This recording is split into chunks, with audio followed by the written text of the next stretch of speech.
Était une fois, dans un petit village entouré de collines bleues et de champs dorés, une fille de 12 ans nommée Elia. Elia n'était ni tout à fait comme les autres, ni complètement différente. Elle adorait lire, inventer des histoires et se perdre dans ses rêves. Mais ce qu'elle aimait par-dessus tout, c'était la nuit. Car la nuit, quand tout le monde dormait, Elia sentait quelque chose d'étrange l'appeler. Une sensation comme un frisson doux qui venait de la forêt au bord du village. On l'appelait la forêt d'étoiles, parce que les arbres semblèrent briller légèrement dans l'obscurité, comme si des lucioles y vivaient en secret. Un soir, alors qu'elle rangeait sa chambre, Elia trouva une petite clé en argent sous son lit. Elle était attachée à un ruban bleu délavé et gravée de symboles mystérieux qu'elle n'avait jamais vus. La clé était froide et légère, mais dès qu'elle la toucha, elle sentit un picotement dans les doigts comme de l'électricité. Elia courut voir sa grand-mère qui vivait avec elle. Mamie Lina regarda la clé, pâlit légèrement, puis la serra contre son cœur. « Cette clé vient de la forêt d'étoiles, murmura-t-elle. Et si elle t'a choisi, alors il est temps. »« Temps de quoi ?» demanda Elia, les yeux écarquillés. Mamie Lina soupira. « Il y a un secret, un monde caché, et toi seul peux le trouver. » Cette nuit-là, Elia n'arrivait pas à dormir. La clé brillait faiblement sur sa table de chevet. À minuit pile, un bruit étrange se fit entendre comme un bruissement de feuilles. Dans sa chambre, elle se leva doucement et vit que la fenêtre s'était entr'ouverte toute seule. Une brise fraîche soufflait, apportant une odeur de mousse et de magie. Elle attrapa la clé, s'habilla vite et sortit sans bruit. Le village dormait, mais la forêt, elle, semblait vivante.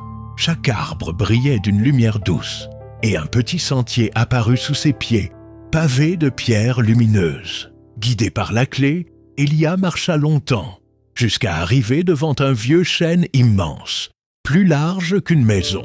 Dans son tronc, il y avait une serrure. Elle n'hésita pas. Klex! La clé entra parfaitement, et un passage s'ouvrit dans le tronc.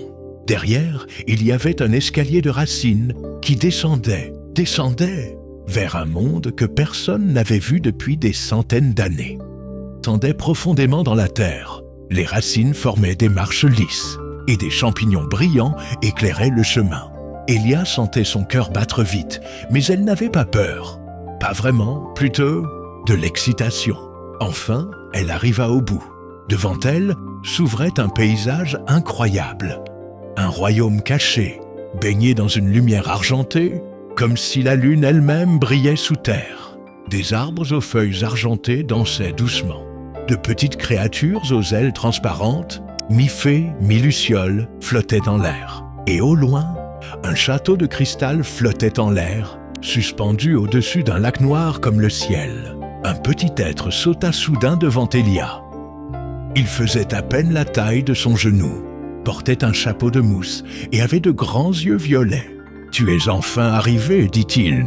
La clé t'a choisi. Tu es la gardienne. Suis-moi, le conseil t'attend. » Elia, sans trop comprendre, suivit la créature à travers le royaume. Partout, les habitants la regardaient avec surprise, mais aussi avec espoir. Ils arrivèrent bientôt devant une grande salle souterraine où siégeaient 5 êtres majestueux. Un hibou géant au plumage d'or, une elfe aux cheveux de nuages, un vieux dragon endormi, une licorne faite de brume et une simple vieille femme qui ressemblait étrangement à Mamie Lina. « Bienvenue, Elia, dit la femme en souriant. Nous t'attendions depuis longtemps. » La prophétie brisée. Le conseil expliqua à Elia qu'il y a longtemps, la forêt d'étoiles protégeait le lien entre le monde des humains et celui des anciens royaumes magiques. Mais un jour, une force sombre, appelée le silence, s'était levée.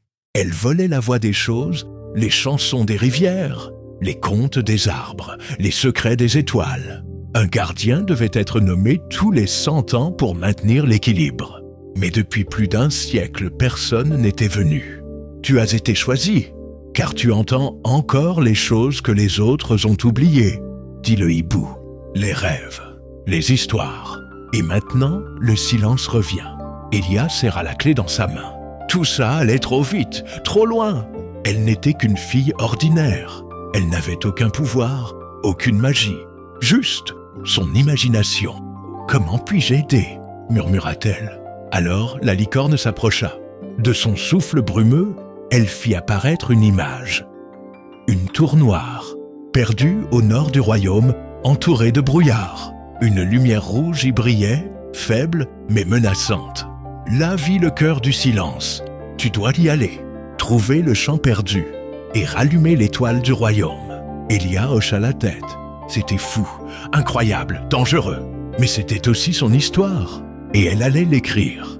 Et si toi aussi, tu suivais le chemin d'Elia? Abonne-toi pour découvrir la suite de son aventure, magique dans la forêt d'étoiles. Et n'oublie pas de liker si tu crois, toi aussi, que les rêves peuvent changer le monde.